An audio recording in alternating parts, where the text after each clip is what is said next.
यदा यदा हि धर्मस्य ग्लानिर्भवति भारत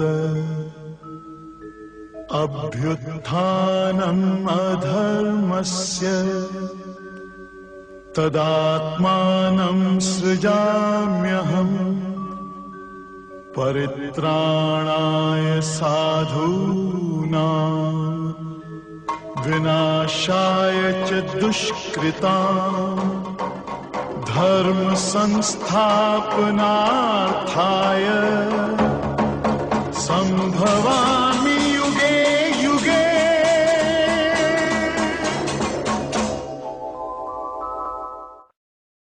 यदा यदा हि धर्मस्य ग्लानिर्भवति भारत अभ्युत्थानम् अधर्मस्य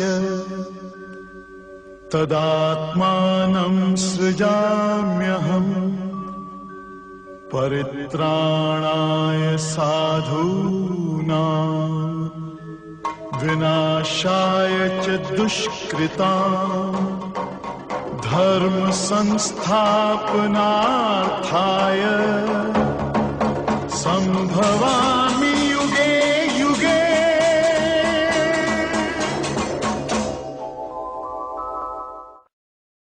उपरामता आ जाएगी। कल यहां तक हुआ था। लास्ट लाइन कितनी थी बोलिए?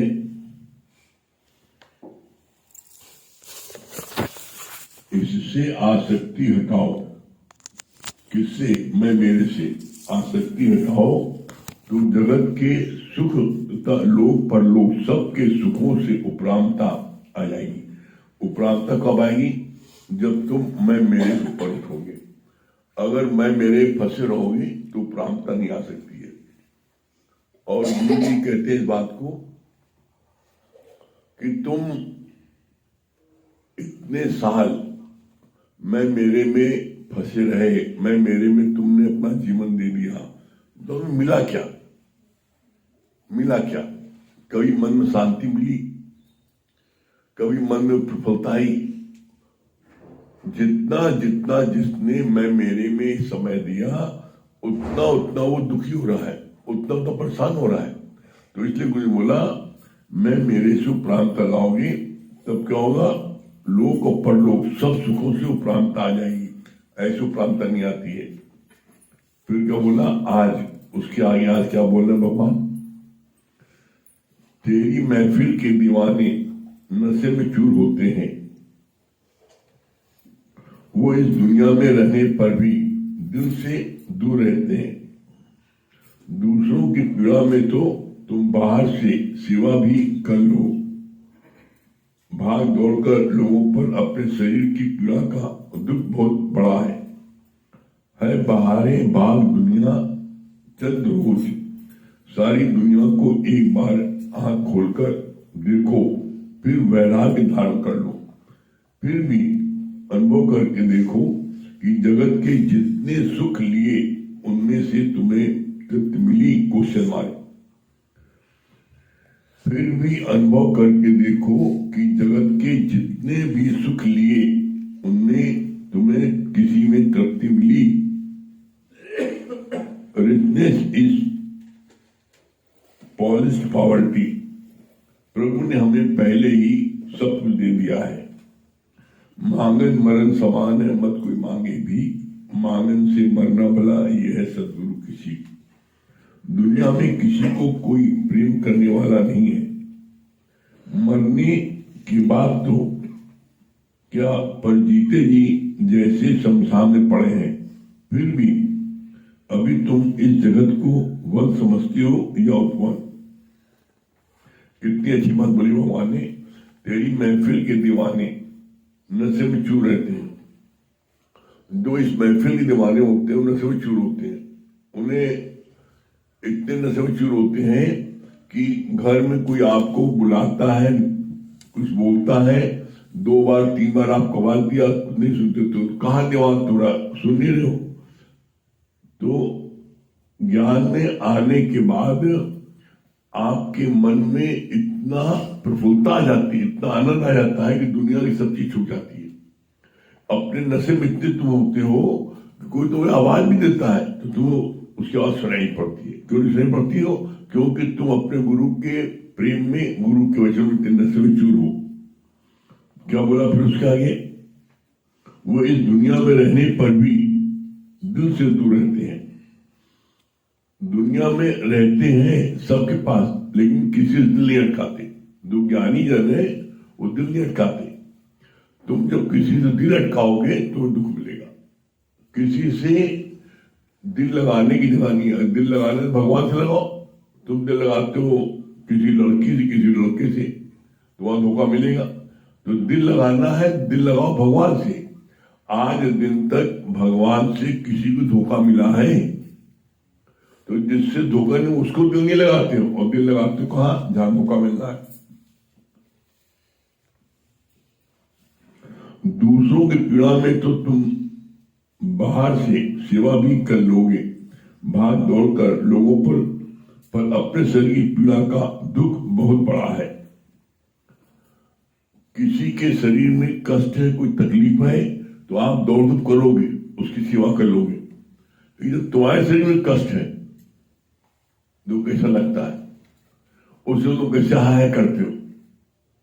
सत्संग में आने के पहले थोड़ा सा भी शरीर में कष्ट होता था तो तुम कितना चिल्लाते थे और उम्मीद करते थे कि कोई हमें देखने आए, और जो देखने नहीं आता तो वहां पर दुश्मन हो जाता था। और ज्ञान में आने के बाद आपको तकलीफ होने पर भी आप किसी को बताते नहीं हो। सबसे समझने वाली बात यह है। क्यों? अगर हम किसी को बताएंगे तो पहला शब्द का सत्संग बन जाएगा।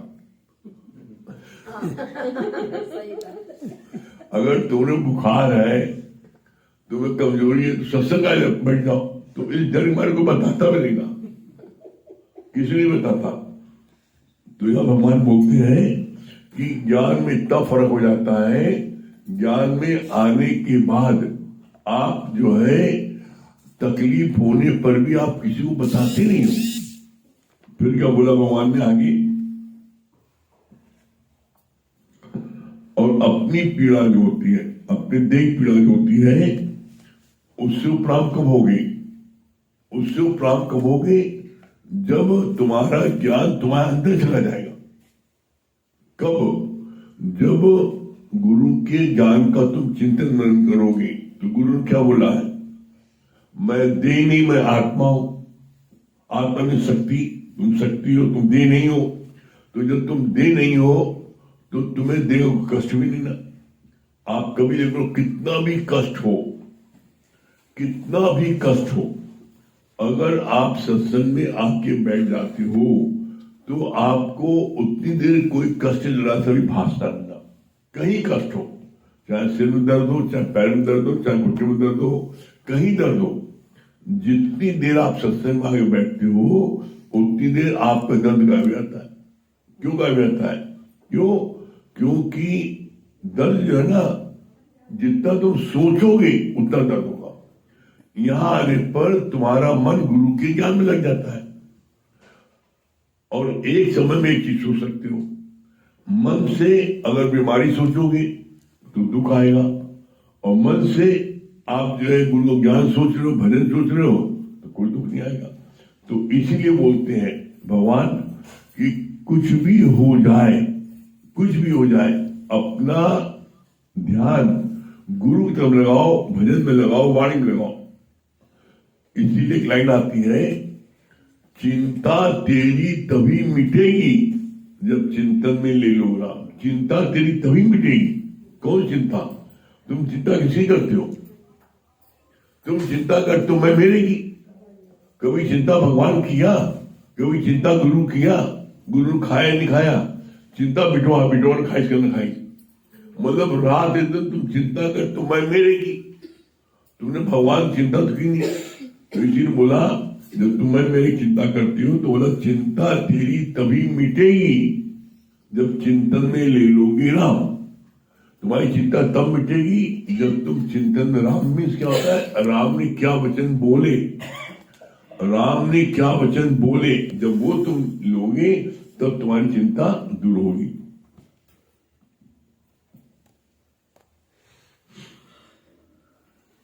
आगे क्या बोला भगवान ने, है बहारे बाग दुनिया चंद रोज, सारी दुनिया को एक बार आंख खोलकर देखो कि फिर वैराग्य धारण कर लो।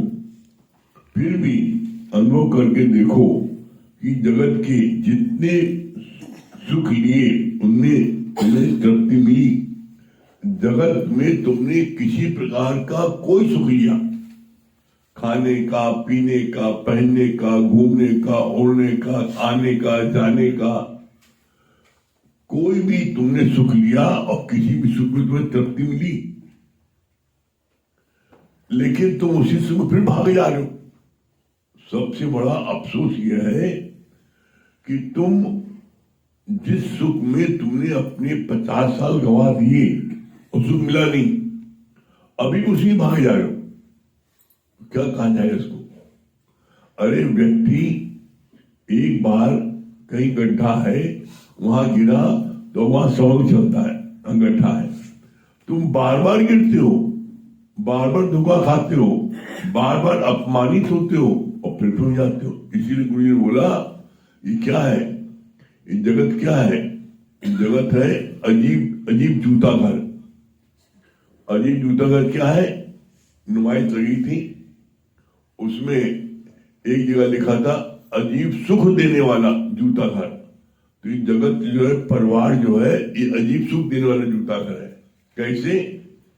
उसमें नियम यह था कि एक व्यक्ति ही उसमें जा सकता था, बड़ी पतली सीढ़ी थी, एक व्यक्ति ऊपर चढ़ जा सकता था। अब 4 दोस्त थे, अब चारों लड़ने लगे, हम पहले जाएंगे, हम पहले जाएंगे, मजा लेंगे। उनमें जो सबसे तगड़ा वाला था, उसने कहा, मैं कह दिया मैं जाऊंगा, तो उसी को बोला नहीं, पहले गया। और जैसे ऊपर उसने पहली सीढ़ी पर रखा तो 2 बच्चों ने हाथ बगल से निकला और उसकी गुदगुदी लगाई। बड़ा मजा आया, बड़ा मजा आया।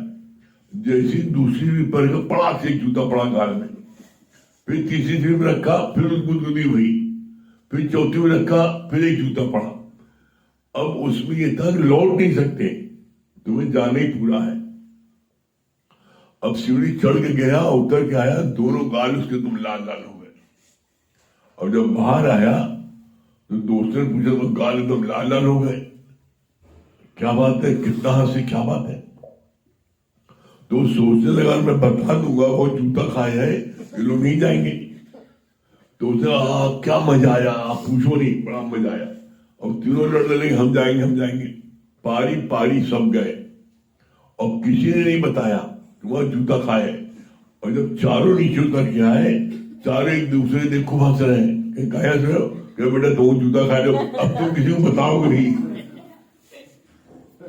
कहे पहले हमने जूता खाया था और हम बता देते यहाँ बड़ा जूता खाए हैं, तो तुम लोग सब कहते, अब सब जूता खा गए, अब कोई नहीं बताएगा। तो उसी तरह यहाँ दुनिया है। दुनिया में हर कोई शादी बड़ा मजा है, शादी बड़ा मजा है, और अपने दोस्तों की शादी में खूब झूठ नाचता है दोस्त यार है, वो कहता है क्या मजा, क्या मजा है। और जब उसके बाद में शादी के बाद में जब शरीर छिड़ जाता है, मर जाता है, तू चल मैं आता हूं, तब क्या होता है? मुर्दे में क्या होता है? मुर्दे में सब लोग पीछे हो जाते हैं और मुर्दा सबसे आगे चलता है, और शादी में सब लोग आगे ही चलते हैं और दूल्हा पीछे चलता है। सिद्धांत क्या है? दुनिया वाले तुम्हें इसमें फंसाएंगे सब, और जब तुम गिर जाओगे, हाथ पैर टूट जाएगा, तो तुम्हारे पीछे सब पीछे आएंगे, आगे तुम चलो। तो इसलिए कभी दुनिया दिल लगाने की जगह नहीं है। यहाँ पर अगर चाहते हो कि हमारे को इन कष्टों से बच जाए, तो दुनिया दिल नहीं लगाओ किसी से। फिर क्या बोला भगवान ने?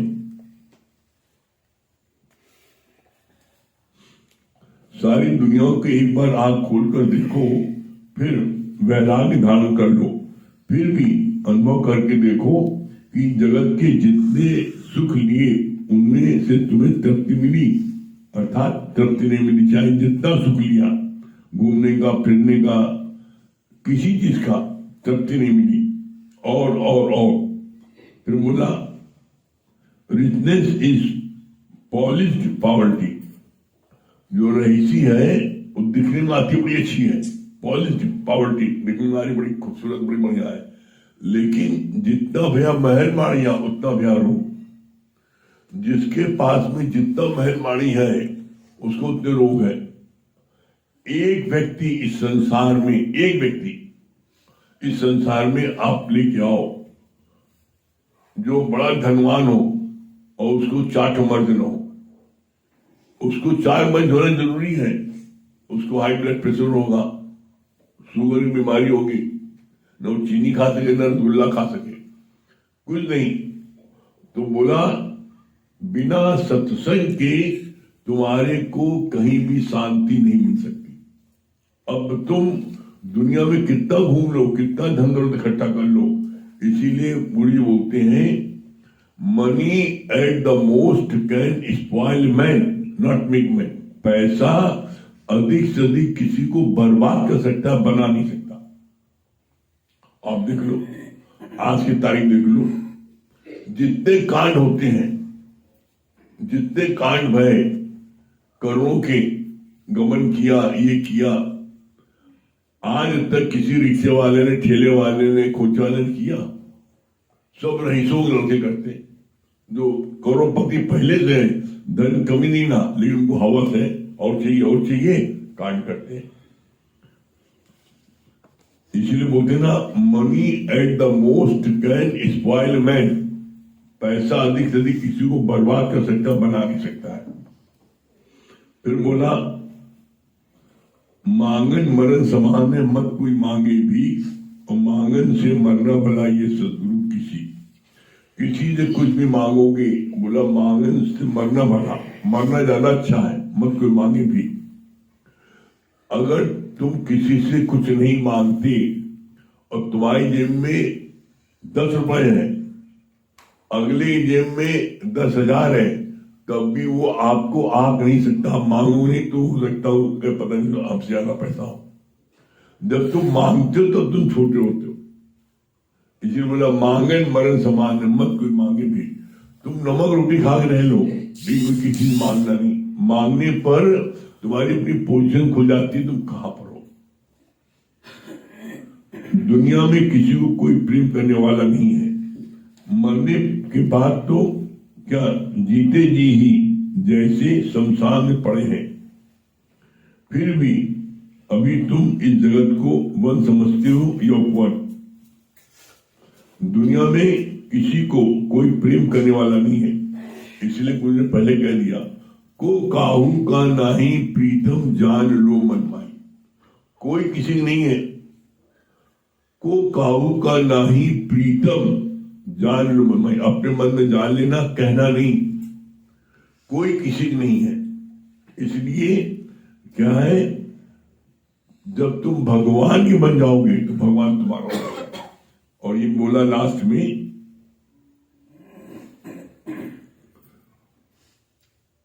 जैसे शमशान में पड़े हैं, मरने के बाद तो क्या, पर जीते जी ही जैसे शमशान पड़े हैं। आदमी जीते जी भी बहुत से लोगों से मिलो तो का हाल है, काल का मर रहा हूं का हाल है। मतलब वो जीते जी भी बड़े मर रहते हैं। शमशान में जाएंगे तो मरेंगे नहीं है वहां, लेकिन वो जीते जी भी बड़े निराश उदास हमेशा उसमें रहते हैं। और जो गुरु प्रेम में रहेगा, जो ज्ञान में रहेगा, सत्संग में रहेगा, उसके पास एक पाई पैसा ना हो तब भी उमंग में रहेगा। क्यों उमंग में रहेगा? क्योंकि नॉलेज इज पावर।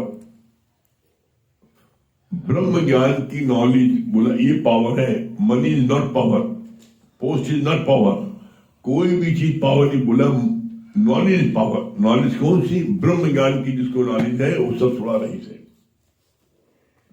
फिर बोला फिर भी तुम इस जगत को वन समझते हो या उपवन। अगर तुम इस जगत को उपवन समझोगे तो फंस जाओगे, वन समझोगे तो नहीं फंसोगे। तो कैसे रहो? वन के सदृश कहीं रहो, घर में रहो, समाज में रहो, परिवार में रहो, वन के सदृश। किसी में अटको नहीं, न किसी को अटकाओ। जंगल में तुम कहीं जाते हो, किसी को अटकते हो, किसी में अटकते हो नहीं। जब तुम उपवन समझोगे तो अटकोगे। ये बड़ा सुंदर है, ये बड़ी सुंदर है। जहां तुमने किसी को देखा ये सुंदर है, तुमने भगवान के अलावा कुछ भी देखा तो तुम अटक जाओगे। इसलिए अगर देखना है तो हर एक में भगवान को ही देखो, क्योंकि भगवान के अलावा कुछ है ही नहीं। और सत्यता यही है, भगवान के अलावा कुछ नहीं है इस पूरे ब्रह्मांड में। तुम्हें जो कुछ दिखाई पड़ रहा है भ्रम के आधार पर दिखाई पड़ रहा है। भ्रम भया भ्रम मिटाया, गुरु के ज्ञान से भ्रम मिटाया। भ्रम क्या मिटाया? जान गए कि इस पूरे ब्रह्मांड में एक परमात्मा ही परमात्मा है। जो दिख रहा है तुम्हें ये उसका ऊपरी आवरण है। कैसे? जैसे मट्टी है, मट्टी से चाहे तुम गणेश जी बनाओ, मट्टी चाहे शंकर जी बनाओ, और मट्टी चाहे रावण बनाओ, और मट्टी चाहे तुम जो है कुछ भी बनाओ, मट्टी से जितनी भी मूर्ति बनाई, जितनी भी लोगों को बनाया, उन मट्टी को, सब मट्टी को तोड़ दो। अब बताओ रावण कहाँ है, राम कहाँ है, हनुमान कहाँ है, गणेश जी कहाँ है? सब एक है। ये शरीर क्या है? मट्टी है। ये नाम रूप नाश है, ब्रह्म का प्रकाश है। ये जो नाम है और रूप है, ये दोनों जो है क्या है? ये बाद में बनाए गए। नाम भी छठी में रखा गया और रूप भी, जिसका जो रूप है उसका बनाते हो कैसे, कौन सा रूप है? वो रूप ऐसा मिथ्या, वो रूप सत्य नहीं है, मिथ्या है। किसी का भी तुमने मट्टी से गणेश जी बनाया, मट्टी से शंकर जी बनाया, मट्टी से राम बनाया, मट्टी से रावण बनाया, तो जो रूप जिसका है, राम का रूप है, मट्टी से राम बना दिया और बोल दिया ये राम है। अब ये चारों मूर्ति को तुमने राम की, रावण की, गणेश जी की, शंकर, सब मूर्ति तोड़ दी, तो अब क्या टूटा? नाम रूप नाश है, ब्रह्म का प्रकाश। ब्रह्म मट्टी, मट्टी पहले भी थी, मट्टी अभी भी है, और मट्टी मिटाने के बाद भी मट्टी है। तो बोला तो मट्टी जो है, मट्टी सत्य है, इसी तरीके से ब्रह्म सत्य है, इसी तरीके से आत्मा सत्य है, इसी तरीके से शक्ति, करंट से सारे उपकरण, रॉड चल रहा है, पंखा चल रहा है, माइक चल रहा है, एसी चल रहा है।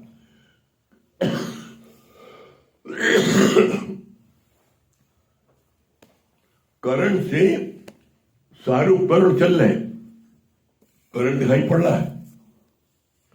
इसी तरीके से शक्ति दिखाई नहीं पड़ती, शक्ति दिखाई पड़ती है। शक्ति से सारे कार्य हो रहे हैं। जब ये रहस्य जान जाओगे तो कहीं अटकोगे नहीं।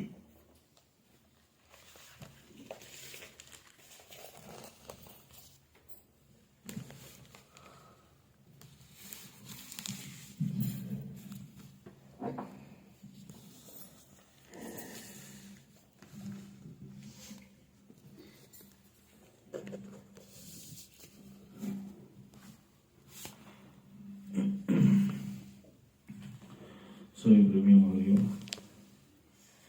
देखिए जैसे शक्ति पे बात चल रही थी तो गुरुजी ने बड़ा अच्छा बताया। इस पे कहा कि एक व्यक्ति रोज मॉर्निंग वॉक पे जाया करता था, और जब वॉक पे जाता था तो हाथ में छड़ी लगा लेता था और सर पे कैप लगाता था और टहल के वापस आता था। जब वापस आए तो पत्नी से बोले कि आज मुझे बहुत आनंद आया। कहा क्यों? कहा आज मुझको पूरे रास्ते भर गुलाब के फूल की महक आती रही। कहा अच्छा। फिर अगले दिन गया, फिर वॉक करके लौट के आया, फिर पत्नी से बोला, कहा आज मुझको पूरे रास्ते चमेली के फूल की महक आती रही। इसी तरह रोज जाता और आके अपनी पत्नी को ये सारी बातें बताता, और उसकी जो पत्नी थी वो उसकी बातों को सुन के मुस्कुरा देती है।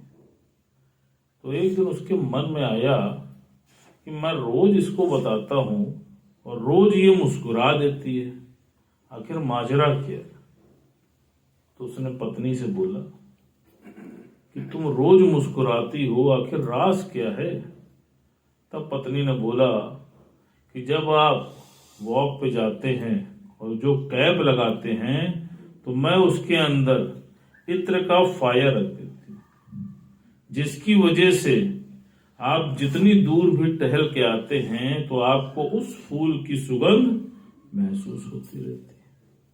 अब आप ये देखो कि वो क्या सोचता था। वो सोचता था सुगंध बाहर से आ रही है, आनंद बाहर से मिल रहा है, लेकिन सुगंध थी कहाँ?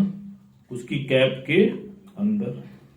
इसी प्रकार गुरुजी ने भी सिद्धांत बताया कि तुम भी जीवन में शांति कहाँ ढूंढ रहे हो? मिलेगी कहाँ? संतोष कहाँ ढूंढ रहे हो?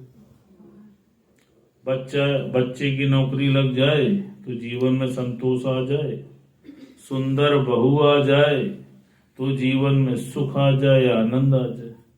बहू आई, बिटुआ का लेके चली गई।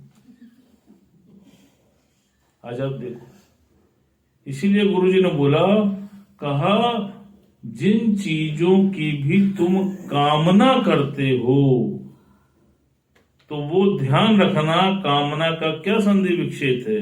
जो काम ना है उसी की तो कामना करते हो।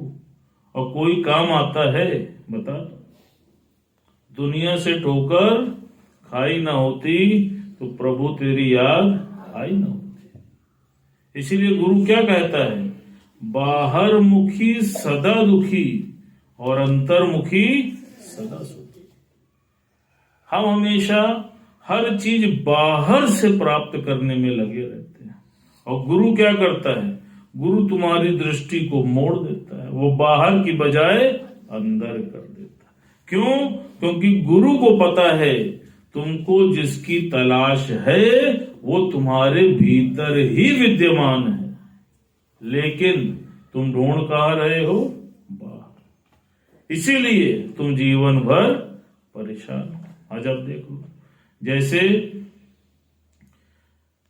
बहुत सुंदर बात चलती है कि एक गांव में एक संत आता है, और वो संत इतना महान होता है कि वो भिक्षा लेकर के अपना जीवन व्यापन करता है, और जिस किसी से भी भिक्षा लेता है उसको बोलता है पूछो क्या पूछना है, और जो भी प्रश्न उस व्यक्ति के मन में होता है उसका मन हल्का कर देता है, उसका बड़ा नाम होता है।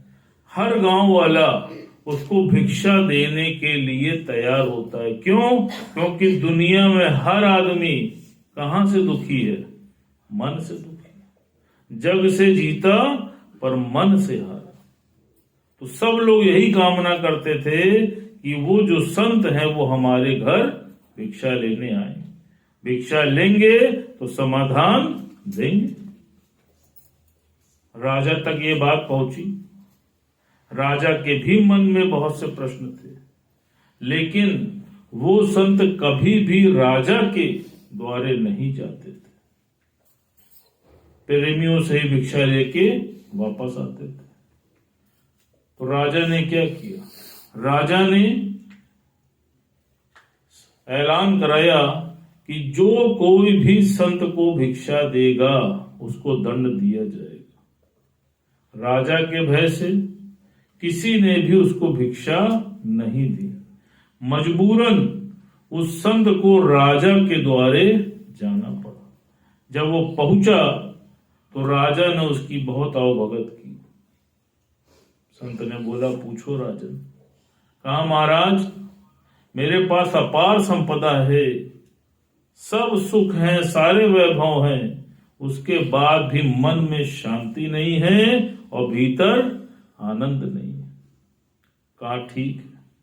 कहा ये बताओ, मुझको यहां बुलाने के लिए तुमने क्या पुरुषार्थ किया? कहा महाराज कुछ नहीं, मैंने सारे दरवाजे बंद कर दिए। कहा बस है इंद्रियों की शक्तियां बाहर की ओर जो, बाहर से तोड़कर अंदर से जोड़। आज आप देख लो, जो कोई भी अंतर्मुखी हो गया है, आज उसको जीवन में कितनी प्रसन्नता है, कितनी शांति है, कितना संतोष है और जीवन में कितनी स्थिरता है। आज आप देख लीजिए, जिनके पास अपार संपदा है लेकिन भीतर स्थिरता नहीं है, तो देखो कैसा मन उनका चलायमान है। पल पल भयभीत होते हैं, हर चीज में भय लगता है, कठिन परिस्थिति आने में व्याकुल हो जाते हैं।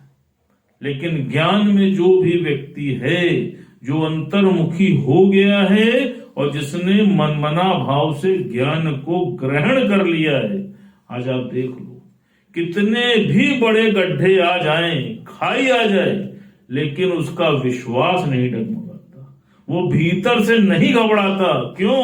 क्योंकि उसको पता है परमात्मा मेरे अंग संग है। घबराता कौन है? जिसको अकेलापन महसूस हो। आज आप दुनिया में देख लो, हर आदमी, बड़े से बड़ा आदमी भी अपने को तन्हा महसूस करता है, अकेला महसूस करता है, भयभीत महसूस करता है। लेकिन एक जो सच्चा ब्रह्म ज्ञानी है, जो सच्चा जिज्ञासु है, जिसने अभी सिर्फ राम नाम का प्याला चंद ही पिया है, लेकिन उसके जीवन में भी स्थिरता आ गई है। क्यों आ गई है? क्यों? क्योंकि उसको गुरु की वाणी पर विश्वास है, गुरु पर अंधी श्रद्धा, अटूट विश्वास और अथाह प्रेम है। जिसको है, आज आप देख लो, ना उसकी गाड़ी डगमगाती है और ना ही उसकी गाड़ी लड़ने पाती है, बल्कि उसकी गाड़ी बच के निकल जाती है। और जिसकी निकल जाती है, फिर वो मंजिल पर पहुंच जाती है। अब भजन की मंजिल आ गई है, भजन का आनंद लीजिए।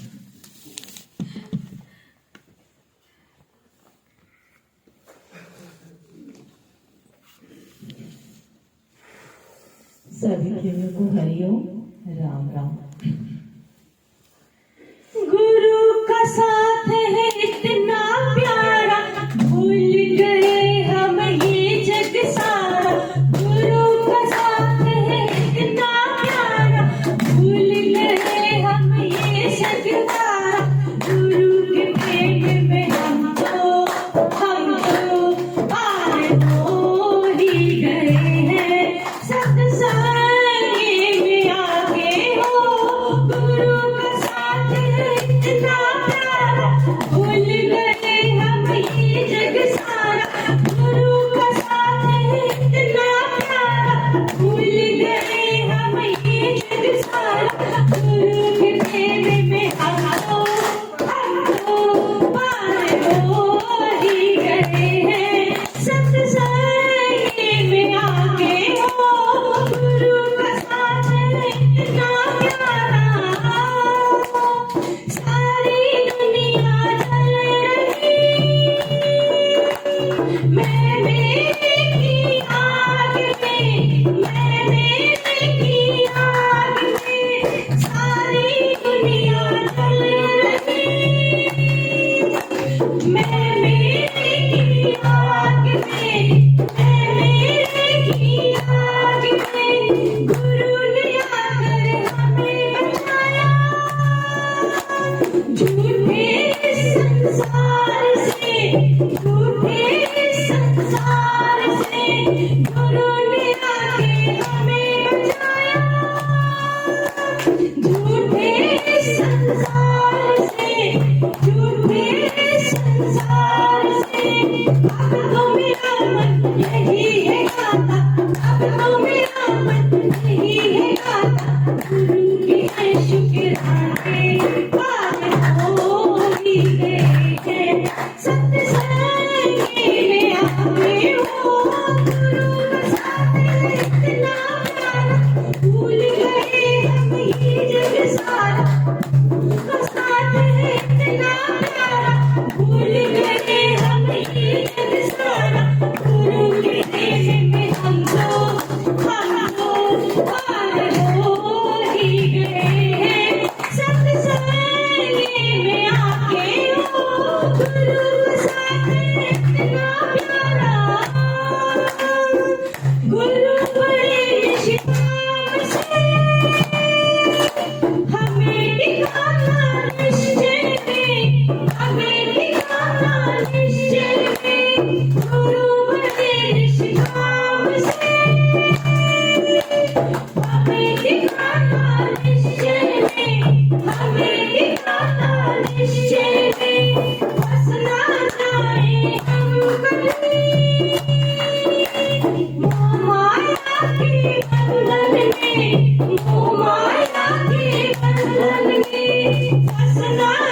लक्ष्य को पाने को गुरु ने आत्मज्ञान दिया।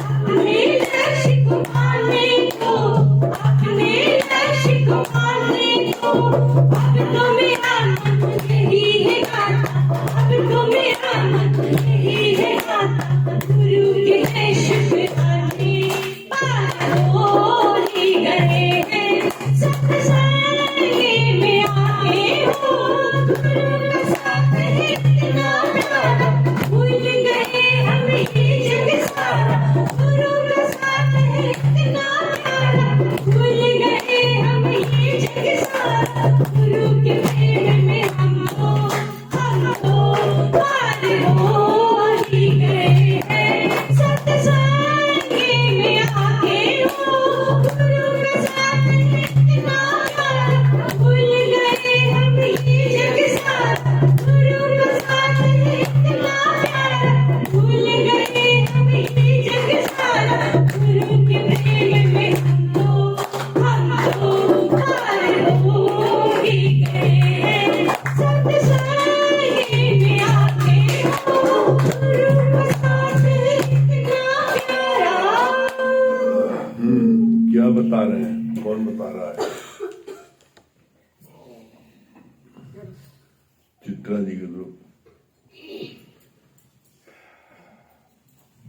हरिओम गुरु जी, हरिओम भैया भाभी, बहुत अच्छा आपने बताया नहीं कि आँख खोल कर पूरे संसार को देख लो और देख कर वैराग्य ले लो, और वैराग्य ले लो और सारे कार्य को करते हुए ये एहसास करो कि मैं वन में रह रहा हूँ। और भैया की बात बहुत अच्छी लगी नहीं कि अपने अंदर ही सब माल खजाना है, लेकिन हम बाहर ढूंढते हैं। है इंद्रियों की शक्तियाँ बाहर की ओर जो, उसको तोड़कर अंदर से जो। और हरिओम गुरु जी। सीमा जी। हरिओम गुरु जी, आपने बड़ा अच्छा बताया कि मन एक है, उस मन से खाली एक ही काम हो सकता है एक समय में, चाहे सत्संग सुन ले या इधर उधर की बात कर। बस शाम की गजब बता दिया आज फोन पर। हरिओम गुरु जी, दिल लगाना है तो भगवान से लगाए, भगवान ही हमारा दुख कर सकता है। आज तक दिल कहीं लगाया तो कुछ मिला? हमको जिसकी तलाश है वो मेरे ही पास है। हाँ, पूनम जी क्या बताएंगे? हरिओम गुरु जी, आपने बहुत अच्छा बताया। तेरी महफिल के दीवाने नशे में चूर रहते हैं, वो इस दुनिया में रह कर भी दिल से दूर रहते हैं। तो आज हम सबका यही हाल है। कल हम इनको बताया कल 12 तारीख, आज बता दिए 16 तारीख। किसी यहाँ के एकदम तुम कहाँ होश में हो, हमको कुछ याद नहीं। दिन कैसे बीतते जा रहे हैं, बस यही याद रहता है कि बस सत्संग जाना है बस, और हमको 3 महीने से कोई मतलब नहीं। हरिओम। और कौन बता रहा है? सुशीला जी। हरिओम गुरु जी, हरिओम भैया भाभी, बहुत अच्छी बात बताया ना कि हम दिल कहाँ लगाते हैं, संसार में लगाते हैं। तो संसार वाले समय में धोखा ही मिलता है, चाहे अपना हो, बेटा हो, बेटी, कोई भी हो। तो संसार में दिल लगाएंगे दर्द ही है, लेकिन हम परमात्मा से दिल नहीं लगाते, यही हमारी कमी है। और बहुत अच्छी पॉइंट लगी, अगर कोई भी बात जीवन में आते, अगर हम हिल डोल रहे हैं, अभी मेरे अंदर ज्ञान नहीं लगा है, जिस दिन हमारे गुरु जी के ज्ञान अगर मेरे भीतर चले जाएंगे तो कोई भी परिस्थिति में हम सम रह सकते हैं। ये बात मुझे और कौन बता रहा है? और कोई बता रहा है? मेरे नहीं बता। मधु जी। हरिओम जी, आपने बताया ना, बाहर मुखी सदा दुखी, अंदर मुखी सदा सुखी। हाँ, मेरे भाई। आपने बहुत अच्छा बताया ना कि जो है को काहू का नाही प्रीतम जान लंगान नाही। कहने का मतलब कि आप अपने अंदर ही जान लो, लेकिन बिना बोले कोई रह ही नहीं पाता। जैसे अभी पूनम जी बोली तो कल 12 तारीख का है या 16 तारीख, ये सब जो है आपके प्यार में भूल गए हैं। इसीलिए कहते ना, आंखों से आंख मिलाकर तूने मेरा ईमान लिया, आंखों से आंख मिलाकर तूने मेरा ईमान लिया। अब तू वही शख्स है, मैंने तुझे पहचान लिया। अब तू चाहे या न चाहे मुझे, पर मैंने इतना चाहा कि तुझे खुदा मान लिया। हाँ रवि भैया। हरिओम गुरु जी। मन का ध्यान लगा, मन से ध्यान लगा, गुरुवर दौड़े दौड़े। मन से ध्यान लगा, मन से ध्यान लगा, गुरुवर दौड़े आएंगे, गले से लगाएंगे, मन से ध्यान। वाह, अरे वाह, बहुत शर्मा जी नंबर 1 बता रहा। बड़े भैया ने बताया कि जब संत के सारे दरवाजे बंद हो गए, अंत में गुरु के दरवाजे जाना ही पड़ा उसको। तो हमारे जो सारे दरवाजे बाहर के बंद हो जाएंगे तो हम अंतर्मुखी हो जाएंगे, पर दरवाजे बंद करने का आवश्यकता है।